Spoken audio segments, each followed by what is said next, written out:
अच्छा जी, आप चैप्टर 3 से स्टार्ट कर रहे हैं हम ग्राफिकल रिप्रेजेंटेशन, जिसके अंदर हम पाई चार्ट, बार चार्ट, ये सारी चीज़ें बनाना सिखाएंगे।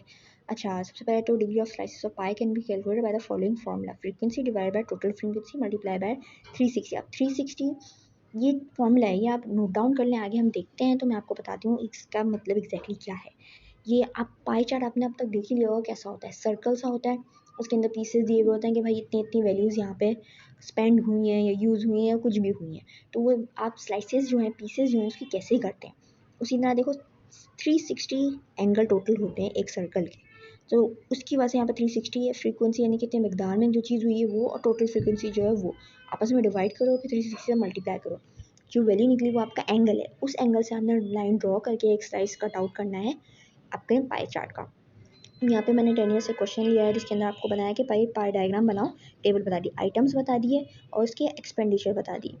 अब सबसे पहले तो हमने अपने पूरा कर लिया, फिर एक्सपेंडिचर टोटल मैंने, सॉरी यहाँ पे कॉलम नहीं बनाया, यहाँ पे आपने कॉलम ऐड करना है। एक्सपेंडिचर का टोटल आपका 6000 बन जाएगा, ठीक है ना।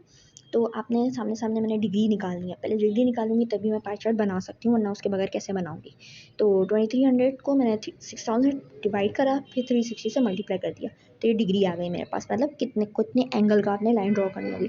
उसी तरह मैंने सबके करते करते करते पूरे निकाल दिया। अगर आप इसका सम करोगे आपको पता चलेगा 360 डिग्री ही बन रहा है।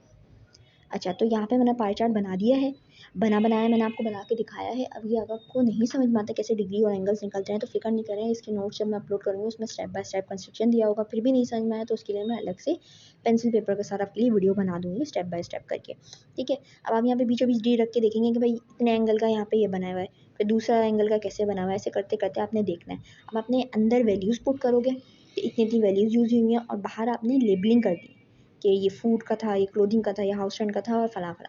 अच्छा, यहाँ पे मैंने कलरफुल करा है, ठीक है। एग्जाम में आई थिंक आपको कलर नहीं अलाउ होते, तो आप ब्लैक एंड वाइट ही करोगे, स्केचिंग कर लेंगे इसकी थोड़ी सी, और लेबलिंग ऐसी ही हो जाएगी, ठीक है। फिर आपको दिखाते हैं कि मल्टीपल बार डायग्राम कैसे बनाती हैं, ठीक है। अब यहाँ पे कंट्रीज़ बताई हुई हैं, फिर बर्थ रेट और डेथ रेट, यानी कितने पैदा हो रहे हैं और कितने इंतकाल हो रही हैं, ये सारे रेट्स यहाँ पे बताए हुए हैं कंट्री वाइज। अब इसके हमें मल्टीपल बार चार्ट बनाने के लिए दो दो बार चार्ट बनेंगे साइड बाय साइड, ठीक है। अब ये आपने कलर स्कीम से ही डिफरेंस करना है। एग्जाम में अगर कलर नहीं अलाउड होते तो आप दो किस्म की अलग अलग स्केचिंग बना दें, एक तरीके से बोल दें कि बॉक्सी बॉक्सी है, दूसरे में आपने लाइन्स बना दी, ठीक है। तो दो अलग अलग कलर, दो अलग अलग किस्म के आ जाएंगे, या एक फिल कर दो और एक आप अनफिल रहने दो, स्केचिंग उसकी फुल नहीं करोगे, ठीक है। तो अब सबसे पहले तो नीचे मैंने सारी कंट्रीज नेम लिख दिए और साइड में मैंने सारी वैल्यूज़ लिख दी, 10, 15, 20 ऐसे 5 के जंप्स लगाएं। Birth rate and death rate दोनों ही मैंने यहाँ पे लिखनी है। ब्लू मैंने कहा है बर्थ रेट है, और रेड मैंने कहा है डेथ रेट है। अब पाकिस्तान में कितना था बर्थ रेट, 50, मैंने 50 तक ले गई इस कॉलम को, उसी तरह मैं इस बार को ले गई, ठीक है। अब यहाँ रेड वाला जो हमारा डेथ रेट है वो कितना है, 20, मैंने वहाँ तक ले गई। इस तरह मैं सबके चार्ट्स बनाती चली गई हूँ। अब आप क्योंकि देखो ग्राफ पेपर यूज़ कर रहे होगे एग्जाम में, तो आपने सीखा होगा कि पर स्क्वायर के हिसाब से आपने करना होगा, ठीक है ना। कि आपने बोला भाई 5 बॉक्सेस का 1 यूनिट है या 5 बॉक्सेस का 5 यूनिट है, उस हिसाब से फिर आप इसकी लेंथ और विड्थ डिसाइड करते चले जाएंगे। यहाँ तो मैंने इक्वल डिस्टेंस दिया है इनको बराबर बराबर का, वहाँ पे आप ग्राफ पेपर में आप ब्लॉक से काउंटिंग कर सकते हैं कितने आपने फासले रखने हैं।